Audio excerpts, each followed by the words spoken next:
So this is our chapter preview project, and we had chapter 9, which is staffing. I'm Zach Brenneman. And I'm Darby Jones. What is staffing and why is it important? Staffing is the process of providing your company employees to fill the needed positions of that organization. Staffing is important because the employees you choose make up the base of your organization and can make or break the success of your company. It is also important to decide what position you need so that you utilize the staff and you have it in the most effective way to guarantee progress and success. All right, so what is the purpose of staffing? Your main goals and the purpose of staffing are separated by two different perspectives. The two perspectives are person-task fit and person-organization fit. Person-task fit is focused on the job content, and person-organization fit is focused on the job context. All right, so person-task fit guarantees that the person hired can carry out the skills necessary to complete the job at hand. If a person does not have these skills needed or the job is done incorrectly, then your effort in hiring and training them will be for nothing.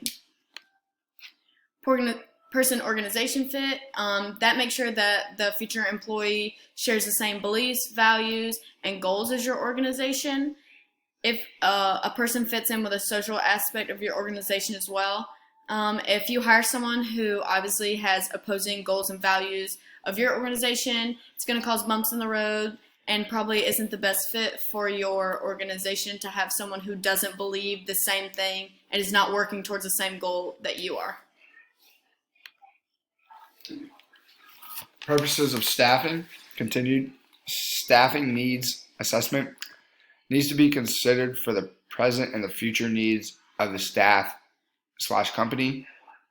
Job analysis involves studying a job and the activities associated with that job.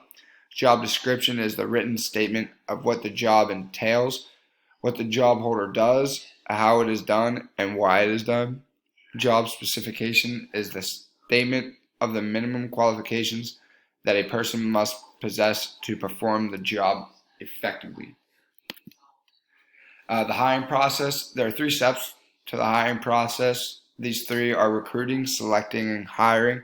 Recruiting is the process of increasing the pool of candidates that might be selected for a job, which is basically just bringing in people to try out for the job. Selecting is the process of screening job applicants to ensure that the most appropriate candidates are hired. This is when you would go through the recruiters and pick out the ones that you think would work best. And then hiring is the final step, and the hiring of the selected candidate and candidates, and that is where you would hire which candidates you believe would be best for your organization.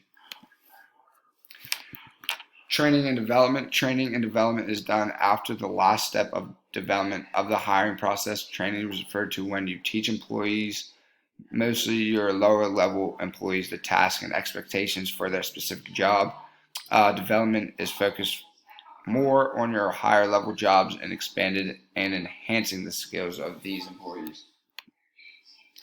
All right, so the domains of training, in your training programs, they may contain and consist of one or more of these 6 training domains. So the first one we have is going to be interpersonal skills, which is one of the most vital domains used in a training program. You need to hire employees that have the skills necessary to deal with customers, to deal with other staff members, and diversity issues. Your business skills are going to be where your employees are trained in areas like finance, marketing, planning, and service quality. When you run a business and have a company, you want someone who's skilled specifically in running a business.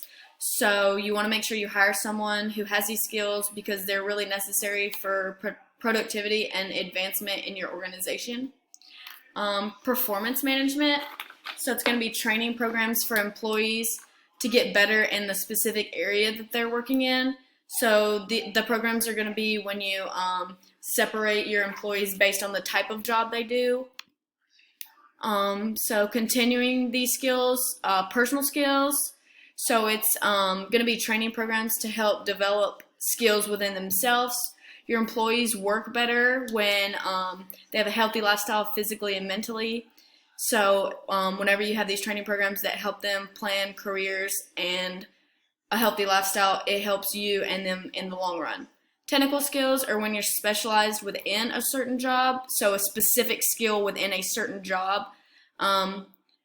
This is like whenever someone has a restaurant, he wants to get employees, ones that are specialized at being cooks and ones that are specialized at being waitresses. This is when you look at people's specific skills that they possess, because some people are good at dealing with certain problems and some people are better at those problems. So you want to put your employees where they're the best fit. And then the mandatory skills are going to be your skills that have legalities within them. So it's going to be skills needed to make sure that your employees can follow the rules of the organization, especially when you work with other departments. The example from the book was the NCAA. So it's like when the NCAA works with their booster club, you need to make sure you understand the legal bindings of your organization and the other departments that you work with. And then lastly, we have our methods of training. So there's traditional methods and there's technology-based methods. So your traditional is going to be on-the-job training, so hands-on, where your new employees are introduced to the tasks and when they learn how to do it on their own. So this is basically when people that you hire follow employees that have been there for a while. They can mimic what they do, learn how to do it from someone who's done it before. And they do this until they become skilled at the task and can do it on their own. And then your technology-based training is going to be like DVDs, videos, online training, podcasts. These are used in place of in-classroom training. It's easier for companies to do this because now their new employees have the option to do them at home. They don't have to get everybody together at the same time, so they can continuously hire instead of doing one big hire. And it's usually to educate the employees before they're put in the hands-on training so that they know what they're doing before they're thrown into the actual act of performing the task.